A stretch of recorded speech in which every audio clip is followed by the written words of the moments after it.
From domestic service in the early 20th century to welding in World War II. Historically, Black women have had very strong labor force attachments. According to the U.S. Bureau of Labor Statistics, since 1975, Black women have been the leaders in labor force participation despite challenges like low wages, discrimination, and limited opportunities. But in 2025, something shifted, especially for Black women employed by the federal government. There has been a unique and sharp decline in employment among Black women in 2025. And I call that unique because we don't see similar patterns for other groups of women. Following the start of the Trump administration's second term, deep cuts were made across the federal workforce, impacting agencies like the Department of Education and HHS. Additional cuts disproportionately affected roles dedicated to DEI, largely held by Black women. So Black women are, if not the sole breadwinner for their families, they're at least a co-breadwinner.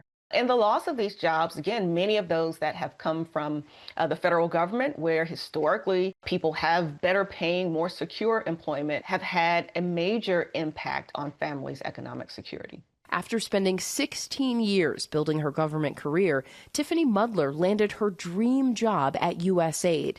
But the department was shut down before she could start, forcing her to return to her previous federal position, only to be laid off the following April.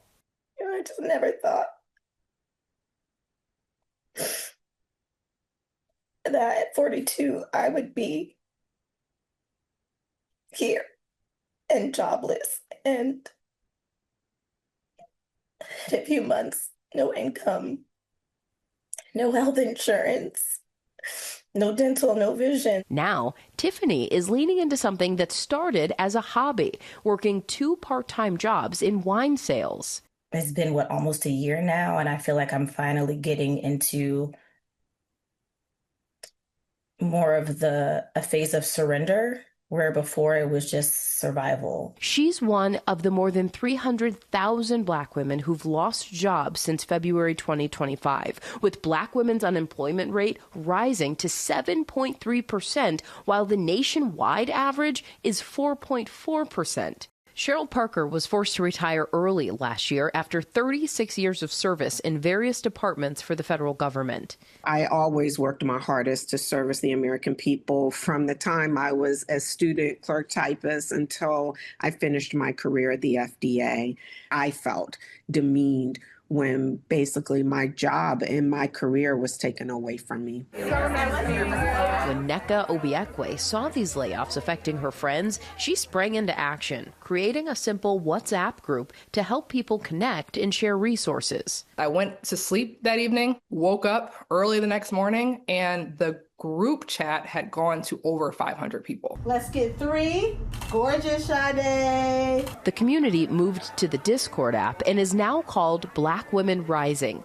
It has grown and evolved, even hosting in-person events that bring the members' online connections to life. These are people who have worked hard, who have advanced degrees, who've been in their careers for many years, who have always identified with their success and their intelligence and don't know who they are. Black Women Rising!